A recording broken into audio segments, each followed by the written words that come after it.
have no faith in your ability to discharge your duties in a manner consistent with your constitutional responsibility and urge your immediate resignation as chairman of the committee. Mr. Chairman, this letter is signed by all 9 members of the Republican side of the House, of the committee, and I ask unanimous consent to be entered into the record of today's hearing. Now, you're back. Without objection, I'm going to turn to our witnesses who are the subject of the hearing today, but before I do, and as you have chosen, instead of addressing the hearing to simply attack me, consistent with the President's attacks, I do want to respond in this way. My colleagues may think it's okay that the Russians offered dirt on a Democratic candidate for president as part of what was described as the Russian government's effort to help the Trump campaign. You might think that's okay. My colleagues might think it's okay that when that was offered to the son of the president, who had a pivotal role in the campaign, that the president's son did not call the FBI. He did not adamantly refuse that foreign help. No, instead, that son said that he would love the help of the Russians. You might think it's okay that he took that meeting. You might think it's okay that Paul Manafort, the campaign chair, someone with great experience in running campaigns, also took that meeting. You might think it's okay that the president's son-in-law also took that meeting. You might think it's okay that they concealed it from the public. You might think it's okay that their only disappointment after that meeting was that the dirt they received on Hillary Clinton wasn't better. You might think that's okay. You might think it's okay that when it was discovered a year later that they lied about that meeting and said it was about adoptions. You might think it's okay that the president is reported to have helped dictate that lie. You might think that's okay.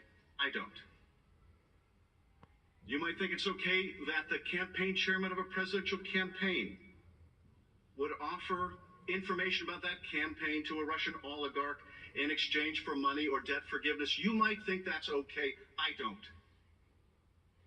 You might think it's okay that that campaign chairman offered polling data, campaign polling data to someone linked to Russian intelligence. I don't think that's okay. You might think it's okay that the president himself called on Russia to hack his opponent's emails if they were listening. You might think it's okay that later that day, in fact, the Russians attempted to hack a server affiliated with that campaign. I don't think that's okay.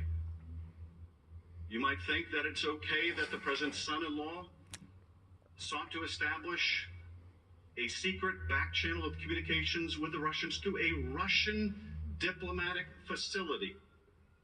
I don't think that's okay. You might think it's okay that an associate of the president made direct contact with the GRU through Guccifer II and WikiLeaks and is considered a hostile intelligence agency.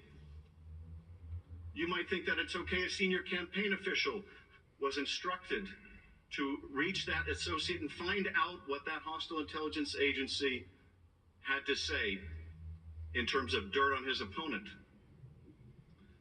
You might think it's okay that the National Security Advisor designate secretly conferred with a Russian ambassador about undermining U.S. sanctions, and you might think it's okay he lied about it to the FBI.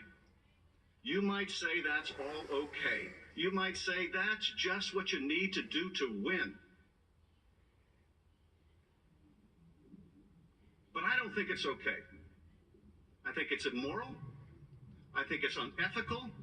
I think it's unpatriotic, and yes, I think it's corrupt and evidence of collusion. Now, I have always said that the question of whether this amounts to proof of conspiracy was another matter. Whether the special counsel could prove beyond a reasonable doubt the proof of that crime would be up to the special counsel, and I would accept his decision, and I do. He's a good and honorable man, and he is a good prosecutor. But I do not think that conduct, criminal or not, is okay. And the day we do think that's okay is the day we will look back and say that is the day America lost its way. And I will tell you one more thing that is apropos of the hearing today.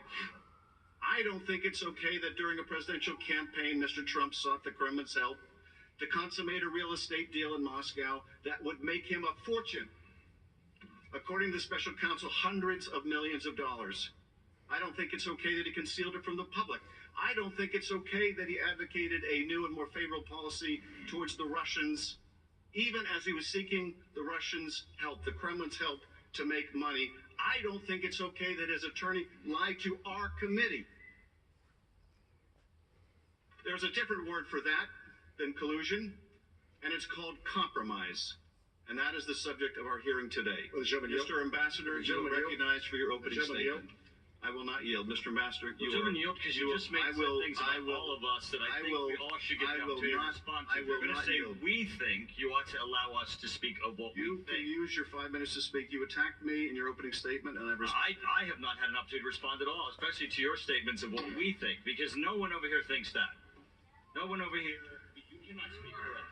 You cannot speak for us. Ms. Turner, you're not recognized. Ambassador McFaul, you're recognized. And thus